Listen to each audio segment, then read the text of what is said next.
Do another camera as well. Yeah, sure. Other way. Yeah. That way we, because it is working. Yeah, The system is working well. Hopefully it'll be fully fixed by tomorrow. How many underwater cameras do you have? You have 2 of them now? Yep. We only have 2 of them because the tracking system's broken, but it's not going to stop us here in GB. Us plucky Brits making solutions all the time, fixing things. And we couldn't get any good commentators for the game, so we've got Tristan Reinhard 2 seats over from me. Good afternoon, Tristan. Afternoon, Lewis. How are you? Not too bad. You're riding the crest of a wave at the moment, though. Your girls, safely confirmed themselves, the first of the semi-finals. Looking forward to tomorrow? Oh, yeah, no, we're all excited, and it's great to see, we've got 3 teams in there, and obviously this game coming up, Turkey, New Zealand, probably the toughest match of the day. Clash of styles, but look, the Turks have been an amazing team now for a number of years. It'll be a battle, all right. Yeah, it'll be a battle. One of the interesting things will be like what's going to happen in the stands, because throughout the day we've had a lot of teams cheering against New Zealand just because there's so much New Zealand support up there. This could be a crowd that just cheers for New Zealand because they want to see GB and New Zealand in the final off against each other. And we get underway and look at the speed these players are getting to that puck. Absolutely amazing. This is, obviously they say it's the stepping stone to get to elites, but we're not far off. But we've had our first stoppage of the day, of the game, sorry. Stick infringement by New Zealand, and Turkey will have the first advantage puck. Yeah, pushing them back. Look, it's going to be hard and fast. I suspect the Kiwis will try and attack down the middle once they gain some control. But obviously both of these sides got some elite players backing up from Quebec, so they definitely know what they're all about and how to play the game.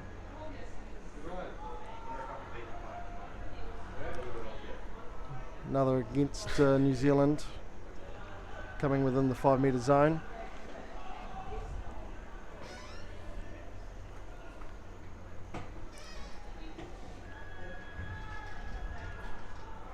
There we go, so Turkey with the advantage.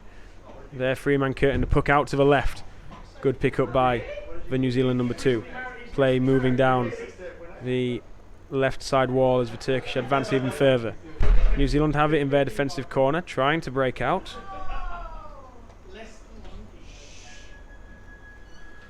Called by the referee.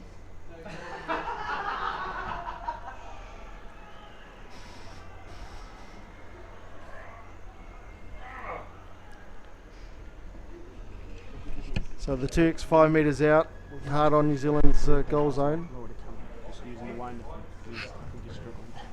All lay off there by the Turks, slightly different play. Kiwis have got it back.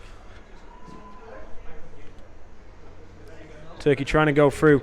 It's been all Turkey so far in the first half. Turkey coming off the wall, space to swim towards the goal. Players down in the central channel, but a stoppage. Call against Turkey for a glove puck there. Yeah, they illegally advanced it in some way. And can't see where the under-24 GB men are. Maybe they're not watching this game. Maybe they just want to find out by fate who's going to face them, as Nick Healy, the captain, my MVP from the final in Quebec, sets things underway, playing in the centre, moving the puck out to the left. I was just reading his player profile, and one of the things that was asked of everybody was, like, do you have any hobbies? And Nick Healy just says, not anymore, I just love underwater hockey. So advantage being played on the surface. Yeah, he loves the gym, and I think it's the 6 worlds in a row he's up to now, so yeah, I think he might have a break after this one. Oh, that was close. A break? What do you mean? He's only got to hop across the Tasman to get to the next one in 2020. Of course, the Elite and Masters World Championships being held in Gold Coast, Australia.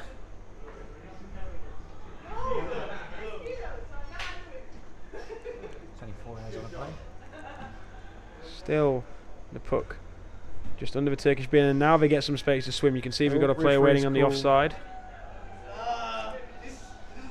Alright, stick infringement. Yeah, against Ben Pevor-Smith, he's got a warning, number 4 for Obstruction. New Zealand. It's interesting looking at some of these Turkish players. There is a significantly high standard of the play they have in the water, but at the same time there's also a drop off. They've got such a strong starting six. I think the starting six, a lot of them feature in the elite men's team, and they're on the cusp, maybe rotating around. But then the other six, they've been told what to do and they know the routine, but I question their psychology of the fact that do they already think they're winners just because they've come into this Turkish team. Yeah, I think, but there's a large investment by the federation in developing their players, and obviously they've got a good tournament system for under 23s and under 19s. So I think they're an order of about 20 teams. So look, I think most of their players will be fairly experienced.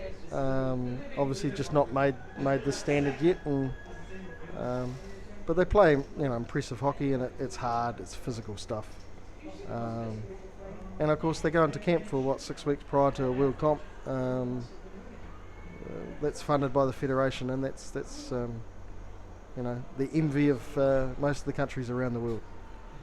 Yeah, but also it's a nice comparison to see just what the countries like GB, New Zealand, South Africa, who have all these different setups in the way that their federation runs and trains for these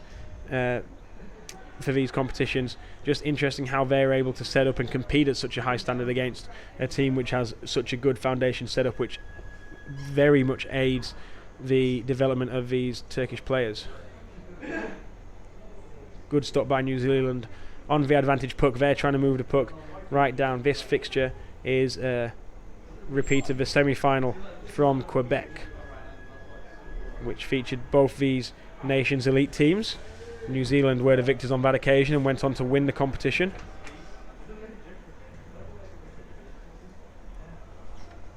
Few of this New Zealand squad were even there, as were some of the Turkish. New Zealand moving the puck out to the left. Turkey getting down early to try and stop player moving through the middle. And now the Turks clear out to their right hand wall.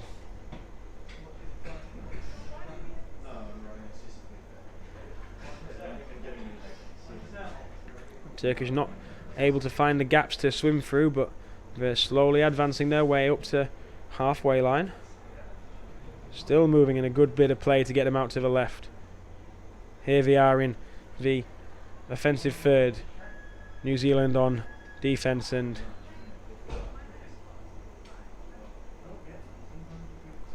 so warning against the Turkish player there. I'm not too sure what number that was. So New Zealand's advantage puck just put on their side of halfway. There they go, the puck on the wall. New Zealand, it's just sort of tapping from one side to another. Good swerve there, got through. It's going from subs-bin to subs-bin in terms of it goes right in front of our camera, then it goes back to the other one. And then it'll come straight back. There'll be a little break for an advantage puck and some space to swim here.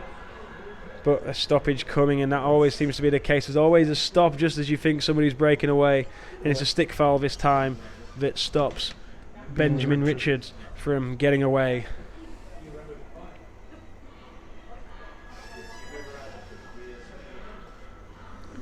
So Turkey with their own advantage puck. They take it within the 5 seconds that they're allowed. Comes on a Kiwi stick first of all, but they're twisting and turning and trying to find a way to disappear down the pool. Good hit by the Kiwi. They're going down the wall. New Zealand keeping the numbers, drivers on. Great work there, number 11, Joel Samuel. Joel Samuels, whose brother's playing in the under-19s, or is he in this team as well? No, we've got Joel and Clark in here. So. And of course their cousin Jake Samuel, he was a player back in Castellon, I believe.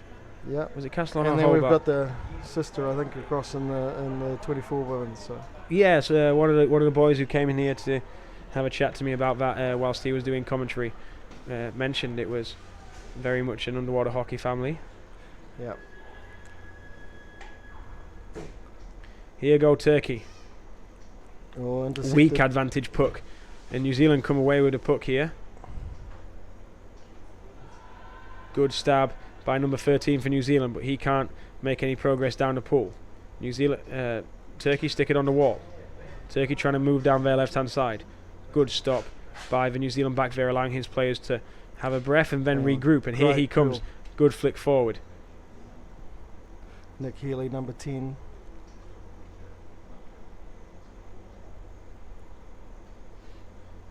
Didn't realise Ben Pavor-Smith, who was warned for barging, he's out on the side. So New Zealand at the moment defending with just 5.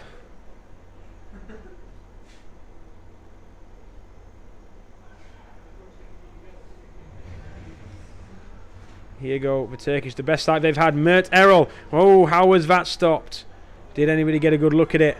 There is a stoppage. I think they're going to say it's an advantage puck for the moment, but they're going to just have an agreement. South African referee in the near of your picture, on the left-hand side of your picture, was the one saying, you know, it was illegally knocked down, and he thought that from his position, he could see the foul. I think, Tristan. I think he said that I've seen this foul, and I've seen it hit the glove or it's not hit the stick of the player that was knocking it down. And then the question is going to be, can you identify where they were and what would have happened? Because I don't think it's going to be a certain goal, so there's no way it should be a penalty goal. I don't think it was intentional, so I don't think a player's going to go out on the side. And at the same time, I also don't think it would have been a likely goal. So it doesn't meet any of the criteria for anything more serious, and it's just an advantage puck, and the referees get to that decision. No, it's pretty high up above the goal, and obviously a bit of a reaction also to protect the player's head. Here goes Mert Errol trying to drive into the central channel. It's come out to the left. And curling, I hope that people look at that as an obstruction with the guys actually moving into the players. It's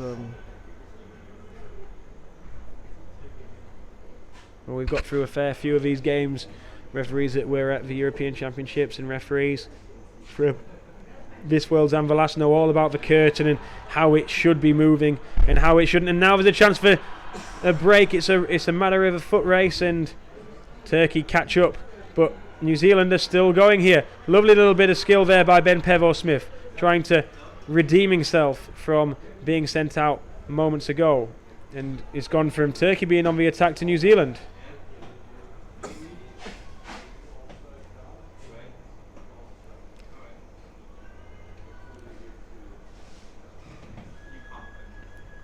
Referee's call.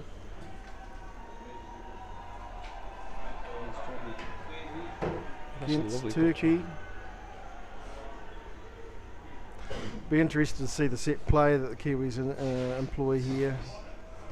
I'm just looking at it. I think probably time out to the Turks by the look of it. Yeah, if you've just tuned in for your first underwater hockey match, then thank you for joining us. If you don't understand what is going on in the slightest, available on the Navision YouTube channel, what you're watching on now, there are about 21 informational videos about the fouls, how the game's played, referees, what they do, what kit you need to play the game. So please have a look at those, share them around to make sure everybody knows how this wonderful sport is played, and then you can tune in tomorrow and be an expert for all 8 games that we have. Alright, 20 seconds to go in the timeout.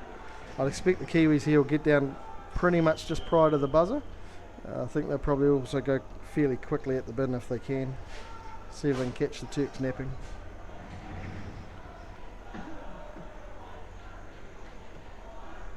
So, New Zealand advantage puck, as Tristan says, they're down early, but so are the Turkish. So flick into the mass of people. And now, if New Zealand can get it, they know just how to move it around casually. Just move the puck around, wait for that space, and then try and exploit the gap. In the previous game, just remind any of you that didn't see, absolute thriller. Turkey went up by 1-0. Right on the stroke of half-time, New Zealand equalised. And then the second half, Turkey fell to pieces. Something unknown by this team and their elites. They'd never just fall apart. The wheels never come off the Turkish train. And here go the Turkish now. But New Zealand got 4 past them in the second half. And that completely changed the outlook of the entire tournament, with GB then able to move. New Zealand just got a breakaway here. It's 3-on-1. Oh, good little rip. Strip. The bodies are now down. With Turkish trying to reset by taking the puck into their defensive corner, and they've jawed New Zealand into a foul, and we're going to have advantage puck to Turkey. So when the Kiwis put them under pressure, the Turkish are doing really well at just holding on to it and saying, look, we'll use our fitness, let them attack us, and then when they make a foul, then we'll try and move out. False take by Mert Erol. Trying to go down the left side. New Zealand break into the centre, can't quite turn the corner. Second player now with a chance to drive straight, gets the puck out to the left, still driving. You can see 3 Kiwis driving all together, the centre with a puck and a guy either side of him. Knowing that if he's going to lose it to either side, you've still got somebody swimming in the direction of the goal. Turkey making some headway, but play sort of slows down around the halfway line, moving into the New Zealand half. Illegal use of the glove, or illegally advancing the puck, and it's going to be New Zealand who have the advantage here as we enter the final 2 minutes of regulation time.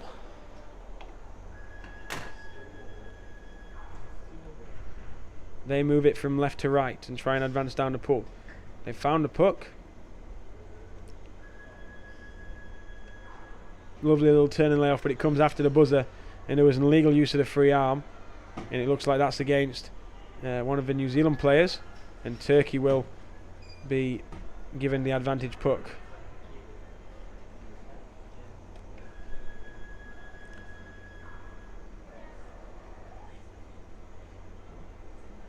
Here go Turkey, they're being forced wide to the side, still going, and then the flick forward stopped. Referee timeout. He's going to have a word with a player. I think he was saying that I think he might have just taken a puck to their head. The referee checks him and says, "Are you okay?" and then just explains, maybe it wasn't a dangerous flick. I knew they were pointing at a stick there. Thought he was trying to say that he had come up off a stick, unless it's a different foul. Time out to the wide. I thought it actually did hit him as well. So anyway, we've got a minute to go.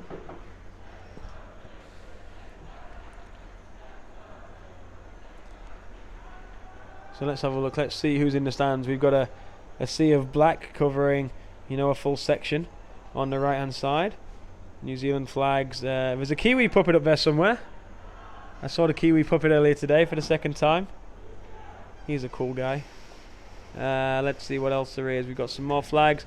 Oh, we've got some Turkish fans over to the left hand side. So normally just the Turkish women's team, that obviously they haven't brought one to this championships. They played some really nice hockey at the Euros. As they got through the competition and cut out the fouls, the women's team had a strong finish. And there's the Turkish president up there, president of his federation, very passionate man who don't think he ever misses a game, and he's got some vocal support up there. Quite a nice following from the Turkish fans. That's really nice to see. Oh, high flick there.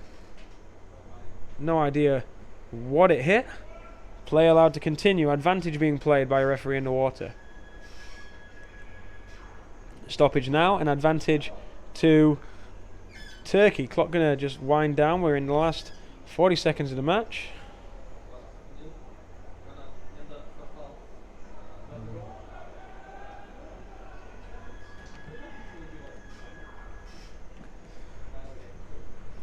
So back underway, 24 seconds to go. I think we're just going to end up with quite a tight tussle here for the last few seconds, and then reset with 3 minutes to rethink about things. 10 seconds in with Turkey cutting out that attack. That should just take us to half-time with a half-time score. Turkey 0, New Zealand 0. Thoughts on the first half, Tristan? I think both teams are struggling to achieve dominance, so we've obviously seen end-to-end, and we've also seen the lateral crossing of the pool going on. I think obviously the penalty time has put them under pressure, but they've all coped with the players sitting in the sin bin, so I think it'll get a bit scratchy towards the end of the second half if it's still 0-all. Yes, we'll just have to see exactly what unfolds as the second half gets underway in 2.5 minutes' time. Interesting, the New Zealand team, because of the speed that the Turkish players can get up to so quickly, they don't possibly have as big a top speed as the Kiwis, but they can really accelerate quickly, the Turkish, and when New Zealand trying to move the play around, switch the back line, which they haven't really been allowed to do because of that front three for Turkey has given such high pressure and a great offensive work rate. Yeah. Look, they're big boys, aren't they? So they're going to take a lot to get stopping. I know that the under-24 women, same thing, they were commenting against South Africa earlier today, how they struggled against some of the bigger built players, and once they get going at speed, how strong they are. And it's the same with the Turkish boys. They're fit, strong lads. Obviously, quite excited to be in the semi-final. They've been here now. It's second nature for them. And as you can see, the Turkish supporters are all yelling and supporting, so there's a good 20 or 30 of them chanting Turkey, so they've definitely got some support. They'll want to do well for their country. I really actually love watching the Turks play New Zealand. It's just that clash of styles and see who can dominate. And it comes down to generally one little skill of brilliance by one of the players to open up the game. Yeah, so it's going to be interesting to see what happens when one team does take the first goal and just how soon the other team turns it on. We saw New Zealand have to turn it on really early, and then after the Turkish went behind, normally they can just say we've conceded a goal, right, snap out of it, and then straight out the trap. They can just really turn up the heat and they can score, and then it's like, you had a goal lead, but now you don't.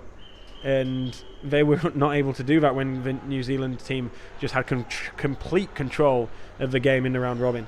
And we'll just see what will happen if one of these teams does take control in this game. Yep, so we're down to 15 seconds. Obviously, the Turks have one player in the sin bin for 57 seconds while we restart play. So New Zealand do have a minute of a power play, 6-on-5. We're underway. Yeah, but don't be surprised if Turkey beat New Zealand to the strike here and they get there just ahead of New Zealand. So a lot of the time you'd expect Turkey to make sure they were the first there and put New Zealand on the back foot to make sure that if anything happened, it was in the wrong area of the pool when they were down a player. A bit more conservative that time, and it's going to be advantage to Turkey, the first call in the second half. I think also here, Lewis, commenting, if we go back 3 or 4 years ago, the fouling for Turkey has really improved in terms of the lack of numbers going to the sin bin. It's now just like playing any other side. It's really, the guys have really improved on that statistic, and I think now that's why they're just really hard to beat. They're strong, they're fast, and they don't give up. Well, I remember. So my first involvement was in Egger, as just involved with one of the ladies' masters teams. Then I played in the under-24s division in Castellon, which is where everyone thought Turkey are just going to be a pushover because all they do is foul and then they get sent out and it's like playing 2 people in the water. And that completely changed. That was the first year they won these age group championships, and Turkey trying to drive to put them in a final to get there for the 3rd time in a row and try and do the treble crown. Stoppage though. Referee timeout from the referee waiting out the back of the pool. It's interesting which way this is going to go. There's obviously obstruction on both sides. Probably also illegal stick infringements and gloves, you name it, they could call it. So it'll be interesting to see how they decipher what happened, when it happened, who did it first. Turkey lining up expecting an advantage puck in their favour. Turkey playing in a 3 forwards, 1 central player and 2 backs in the water. We've seen a few different formations here. There's a couple of 2-1-2-1s, there's a couple of 3-3 flats, there's a 1-3-2. But no, going back to your original point about the Turkish and the way they've cleaned up the fouls. In Castellon, they had cleaned up their act. You looked at some of the semi-finals and the quarter-finals that they had to play. You saw that they'd commit a load of fouls early, pick up the team warnings, and then commit later, and then lots of players would be sent out. That's when you still would see 3 people in the bin for Turkey. But then the rules obviously have changed in that time. There's less of an opportunity to there's less of an opportunity to say, hey,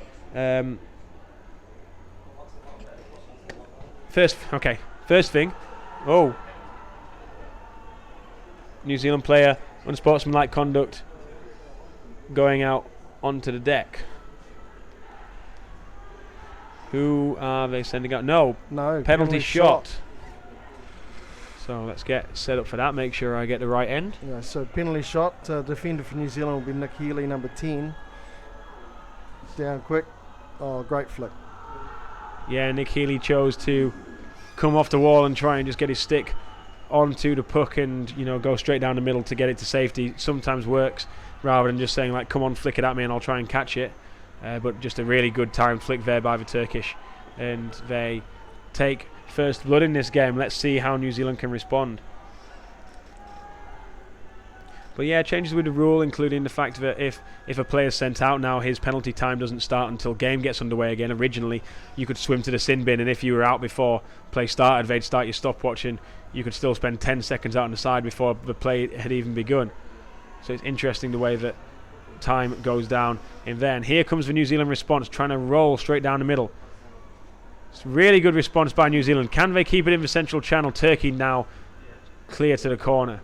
The bodies are down for New Zealand if they can find a way to cycle it out the corner. Need to be careful though not to foul, otherwise they'll be pushed back 8 metres and Turkey will have the puck on the 5. New Zealand just putting 1s and 2s down there, saying, come on Turkey, play it out, come to us, and then my mates will come and join me. But here go Turkey, they're trying to swim it out. They are not a slouching team. They can go when they want to, and look, they've gone from one end of the pool to the other. It's corner to corner rather than to the goal, and New Zealand forced into defence. Attempted catch by the New Zealand player, the turn, flick it back out onto the wall. Stoppage in play. Illegal stop against New Zealand, so they'll have to reset. 12 minutes to go. It'll be interesting to see the Turkish set play work. Time out to New Zealand. Yeah, I remember, so the first ever game that I commentated on in underwater hockey was possibly in GB semi-final in the women's division. I then did 3 medal games. I did a bronze medal match for the under-19 men. I did a bronze medal match for the under-24 women of GB. I did the gold medal match between the Netherlands and Colombia, which finished 7-3 or 7-4. I think it was 7-4 in the end. The Netherlands equalised 3 times in that match before Colombia went away with it, and Colombia only got away because the Netherlands were just having to push to try and get those goals. And it was me, and I was commentating on the Australia versus Turkey final, which Turkey won 3-1, just a late Josh McKenzie goal that gave Australia a consolation goal. And Turkey was so clean in that match. We said that eventually we're going to get chucked out. Eventually they will, but they never did, and they've stuck by that. And with referees now trying to give less team warnings and just target individual players for serious fouls, you see that the Turkish don't get sent out much at all. Occasionally they do, but generally, as Tristan has said, a very clean team, and that's what's transformed them, because they were always fit and they always had the strength. It was how do you use that effectively, and if you keep more players in the water than just 2 of you, then you're going to do a lot better. Yep, just cycling in the corner here. New Zealand under pressure cleared away that advantage puck, and they're just trying to cycle it.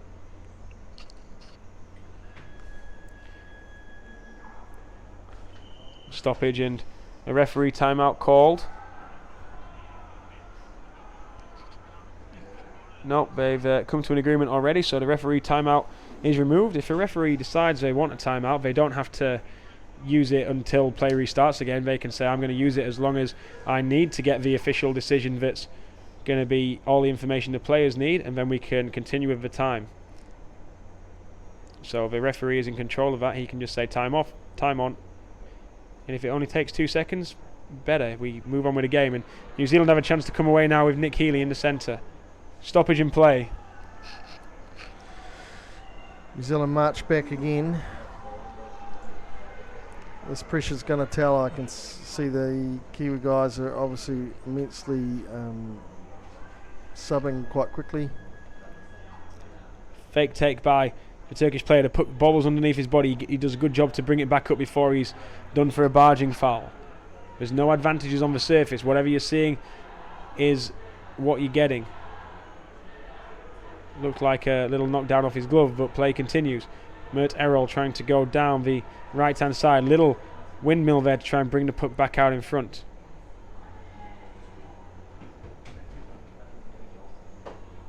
Turkey on the attack once again, really attacking the corner of the goal tray. Big flick into the centre, chance now for New Zealand to come away, and another stop. Illegal use of the free arm, and I think Mert Errol is going to spend a minute in the sin bin, and that's got the Kiwi fans making some noise.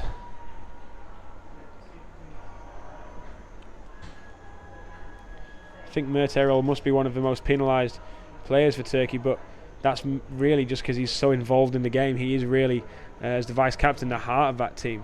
You see him so involved in, like a flick which can go over two people laying down, almost like, the stunts for Evel Knievel used to do. New Zealand swimming it across their own goal. The flick forward, knocked down by Turkey, controlled though by New Zealand. 9.5 minutes remain, 30 seconds left on Mert Errol's clock. Turkey in command of the game and in almost complete control. 1-0 up over New Zealand. New Zealand need to start making some way down to the Turkish goal and ideally stick it in there so that they can, not be counted out of this game just yet. They're slowly making their way towards the neutral third. Advantage New Zealand, obstruction against Turkey. Mert Errol will be in as soon as the puck is touched and the referee's arms go down.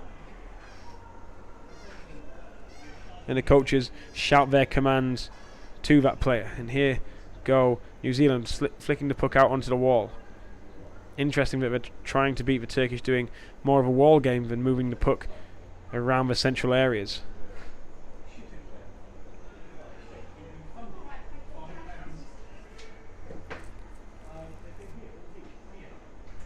Advantage being played on the surface. Now the stoppage comes. Advantage New Zealand once again. All these stoppages though just mean that time keeps ticking down. New Zealand need to be far more efficient if they're going to want to come all the way down to the other end of the pool and get the goal in. A goal that will get them back into this match. Little chip. No chase though as New Zealand cut it out. Trying to go under the stick, and referees have picked that up. Quite an obvious stick foul. But also the catch of the puck there by the Turkish player, done so illegally, and advantage will be for New Zealand further up the pool than they would have had for that stick foul. But the stick foul, obviously what was stopping the play, but a referee playing advantage, they go to his foul as New Zealand again trying to come up the wall. An interesting tactic against such a physical Turkish team. What do you think about that, Tristan? Well, I think they've got to start to rely on their speed and their skill level to attack them down the middle of the pool. I think living on the wall game, I wonder if they're trying to draw them in and to try and pack the defence and then really try to pop it out wide. But yeah, we're seeing a lot of these swims where they bring everybody to the wall and then the same player will just do a turn, say I'm not laying it off, I'm going into the centre, and then they just ping the puck as far as they can towards the Turkish goal and just see if anybody will mass onto it, try and turn the Turkish players around. But it's Turkey who come down to the other end of the pool now.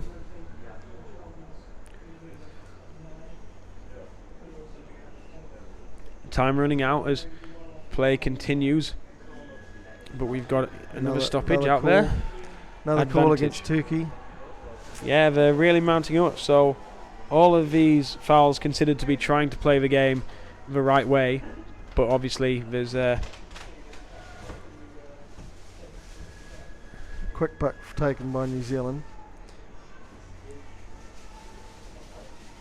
Just trying to get some momentum going through the middle of the Turkish formation.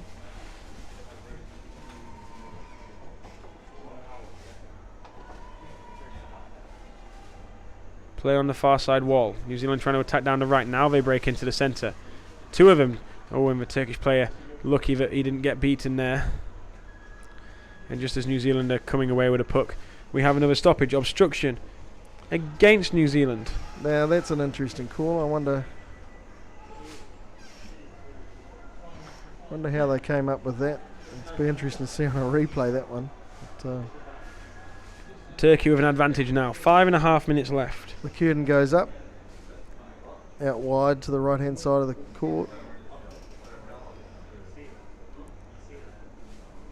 New Zealand got the puck. If he gets away, the forward there, nice pass. New Zealand lay it off, going to the centre, and that looked like the first real glimpse of New Zealand in full flow there, as they were able to move the puck around, use the speed, turn, then the next guy's there, but referee stopping the play, and all these stoppages just really helping Turkey. If it takes about 15 to 20 seconds to reset the puck, 3 stoppages, you've lost a minute of game time, and 5 minutes for New Zealand to try and find their way back into the match. Nice little knockdown there. They turn, trying to go around the back line. Flick it out to the right side. You can see the player coming down just in front of him.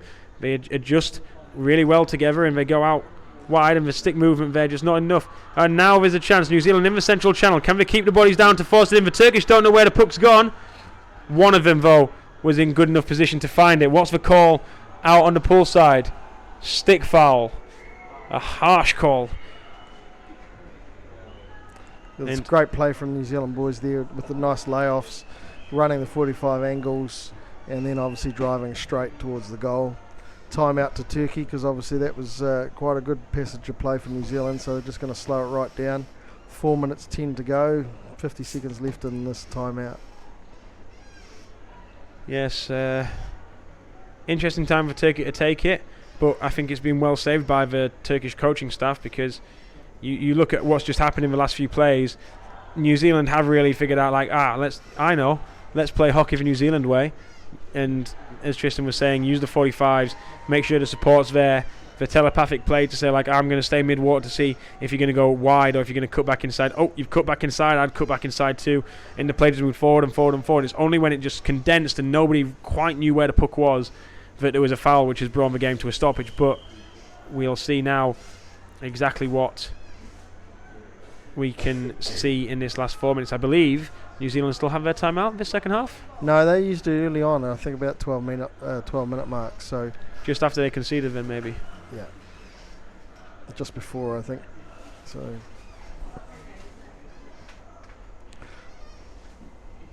back out to the left-hand wall. We're down inside 4 minutes now. Play on the far side of the pool. Turkey attacking down their left. They'll be happy to just eat up some time away from their defensive area, and you can see on the top of the screen just below the clock, you can see that's the last Turkish defender sitting so deep to try and say, if you're going to swim, I'm going to have a head start. And here goes the New Zealand team. Turkey forced to puck out wide. New Zealand trying to hit those angles with the flicks and the swims. Good little piece of finger, and the flick through, just no forward there. Still a chance if he can use his wrist to flick it in, but he can't, and Turkey defend to the corner. New Zealand really need to score on this possession. Cycling the players. Referee's call. Advantage Turkey. New Zealand just not getting any favours when they're attacking in this this offensive half. Turkey just really well disciplined in their defence to make sure they don't draw those fouls and get put under the pressure. New Zealand, their own biggest enemies at this moment in time. Ben Pavlo-Smith coming outside the field of play to then come back inside. Let's see just how these teams can continue to move. It's Turkey who advance down to the other end of the pool. 30 seconds till we have the 2-minute clock stop, and there's a nice little switch by the Kiwi player. Still going, and now to the far side, the central channel. Big hit. Turkey come away with it. Good stick tackle and turn. Now there's some space to swim. New Zealand have to keep going here.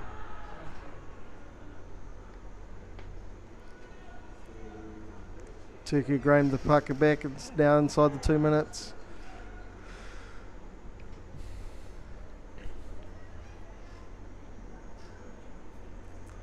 Kiwis have to come in and throw everything at it now. They've got no second chance here. Behind on the scoreboard, behind the cost against the clock.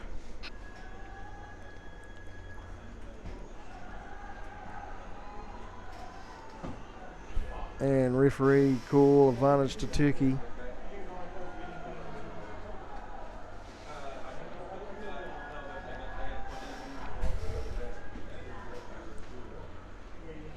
Turkey happy to not commit too much to this and just stick the puck in the corner. The puck's come out now, and it was New Zealand at first. Turkey won it back, but then the play forced out on the wall. New Zealand have 90 seconds to pick up the puck and get down to the other end. Turkey just need to stay in control of the puck. And in all honesty, if they foul, which isn't the type of game that you support, but if they just continue to foul, they can advance down, you know, even if they do get stopped. They're unlikely to get guys thrown out. We've still got 6 in the water, and then you're just a matter of like, look, we got all 6 of our guys behind the puck. Referees sometimes have to take that into account if they believe, you know, people are fouling intentionally. That does come under the category of unsportsmanlike conduct. And let's see which referee is going to have the call here. Advantage New Zealand. So they're slowly making the right way down. Clock stops 1:01.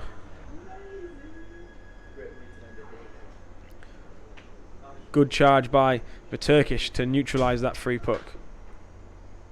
Less than a minute to go. As it stands, New Zealand will be going out and will have to play in a bronze medal match tomorrow. But there's some space to swim. Maybe this is the last chance. There's 3 defenders between him and the goal. He's not trying to do it himself. He was waiting for the supporting players, and there wasn't anybody there. There's an advantage, but just how much of an advantage is there? Maybe this is an advantage for Turkey. Now we get the stoppage. It was an advantage for Turkey. The referee doing the smart thing. Turkey's best advantage chance is to have the time run down whilst they're in the corner. Smart refereeing there. Of course, normally if you're in your defensive 5 metres under pressure, you'd get given 5 metres away from your own end, and then you'd have some time. And Turkey elect not to go to the corner but put it on the wall. New Zealand come away with it, and another stoppage. It's illegally knocked down as they flicked it forward. 26 seconds for Turkey to survive. 26 seconds to book their place in the 2019 CMAS 5th Age Group World Championships final in the under-24 men's division. New Zealand need a miracle or one moment of pure brilliance, but there's 2 Turkish players just waiting off back, and yes, another one. An illegal knockdown against New Zealand. Advantage Turkey. 14 seconds left. Surely now Turkey pick up the puck, turn around, head to their own corner. 1 deep breath and you've won the game.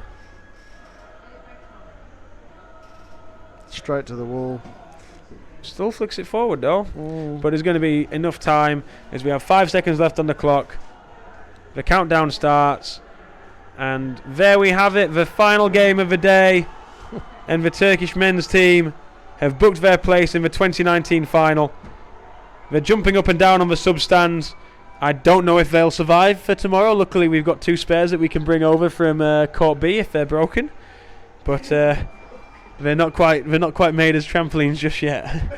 No, the Turkish supporters are really going happy here, taking lots of photos, cheering Turkey. The boys have played well, unfortunately. That's been a great match between the 2 sides.